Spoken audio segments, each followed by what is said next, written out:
High বাচ্চো, আজকে আমরা আরেকটা নতুন কবিতা পড়ব। কবিতাটার নাম কি? কবিতাটার নাম হচ্ছে রেইন। রেইন মানে বৃষ্টি। The rain is raining all around. The rain মানে বৃষ্টি, ইজ হয়, রেইনিং রেইনিং মানে বৃষ্টি পড়া, অল অ্যারাউন্ড অল মানে সব, অ্যারাউন্ড মানে চারিদিকে। বৃষ্টি চারিদিকে পড়ছে। ইট ইহা ফলস পড়ছে, অন ফিল্ড মাঠের উপর পড়ছে। ফিল্ড মানে মাঠ, এন্ড এবং ট্রি গাছের উপর পড়ছে।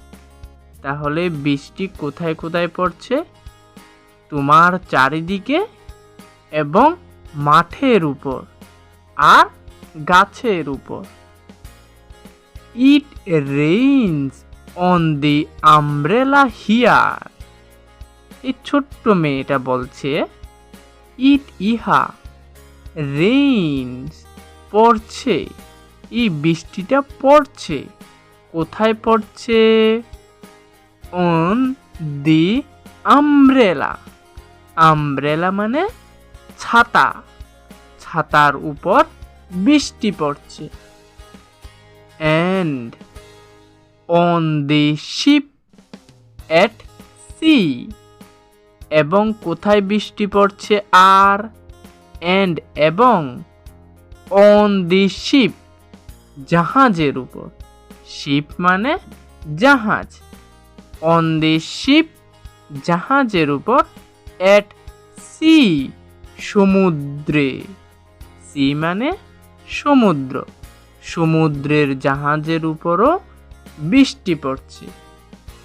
তাহলে পুরো কবিতাটার মধ্যে বৃষ্টি কোথায় কোথায় পড়ছে? বৃষ্টি চারিদিকে পড়ছে। বৃষ্টি মাঠ এবং গাছের উপর পড়ছে। বৃষ্টি আমব্রেলার উপর পড়ছে। বৃষ্টি সমুদ্রের জাহাজের উপর পড়ছে। আর এই সুন্দর কবিতাটা কে লিখেছেন? Robert Louis Stevenson. এই সুন্দর কবিতাটা এখানেই শেষ হলো। এই কবিতাটার মধ্যে কি কি নতুন ওয়ার্ড শিখতে পারা যায়? প্রথম হচ্ছে ফিল্ড। ফিল্ড মানে মাঠ। আমব্রেলা। আমব্রেলা মানে ছাতা। শিপ। শিপ মানে জাহাজ। সি। সি মানে সমুদ্র। ট্রি। ট্রি মানে গাছ।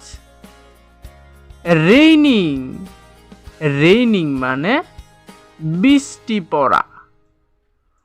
All around. অল অ্যারাউন্ড মানে চারিদিকে। ফলস। ফলস মানে পড়া।